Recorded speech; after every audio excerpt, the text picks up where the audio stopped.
Ayun mga paps, may gagawin tayo ngayon. Isuzu Sportivo. Okay naman daw yung kanyang charging kasi kung naglo-long drive sila, naka-ilaw, naka-aircon, hindi naman na di-discharge yung kanilang baterya. Pero kapag ini-start na nila ay hindi na mapaandar. So ang findings natin dito ay alternator pa rin kasi kung merong overcharge, meron ding undercharge. So tulad na lang nito mga paps, on natin yung ilaw, tignan nyo lang yung dashboard.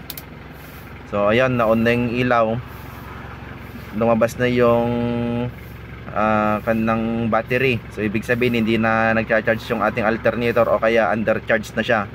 At kung papatayin na natin, yan, i-start na natin. So ayun, wala na, hindi na niya kayang pandarin kasi mababa na yung voltahe ng ating battery. Pero yung battery ay goods pa naman kasi 6 months pa lang naman ito nung nabili nila. Kaya magbababa tayo ngayon ng alternator.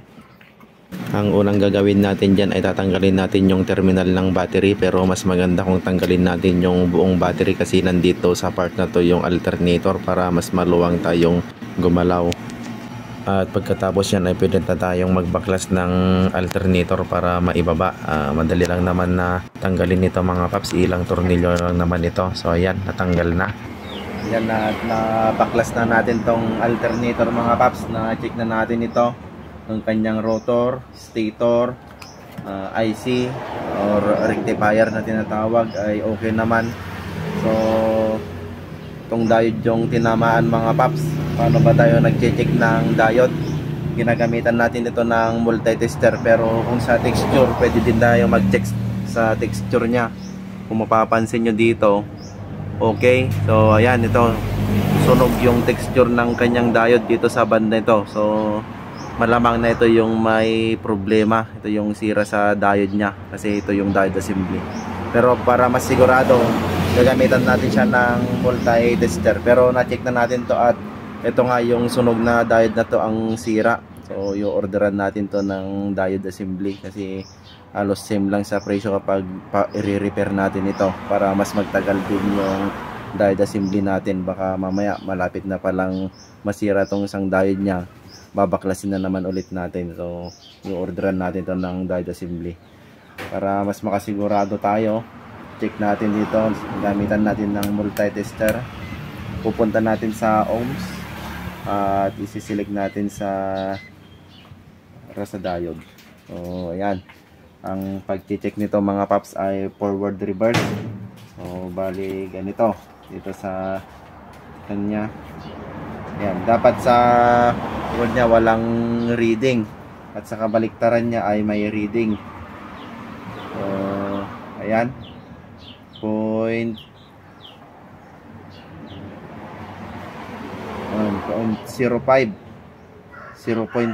So ibig sabihin goods ito. Itong sa susunod wala, patay, zero line siya mga paps. Kabaliktaran nya, so ayan, zero line. So ibig sabihin sira talaga itong diode na ito yung nasunog. Tapos sa susunod, sa pangatlo, so ayan, may reading siya na 0.5 something. So ibig sabihin goods tong diode nya. So ito talaga yung may tama mga paps, yung tsura, yung texture na nasunog. So papalitan natin ito ng bago.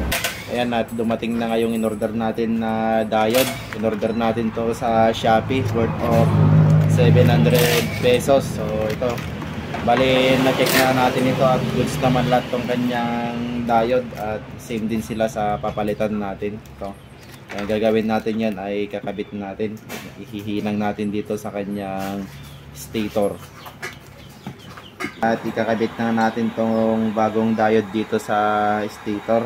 Ihihinang natin dito. Mas maganda kung gamitan natin ng soldering paste para mas magkapit yung panghinang natin. Yan, painitan lang natin yung part na hinangan.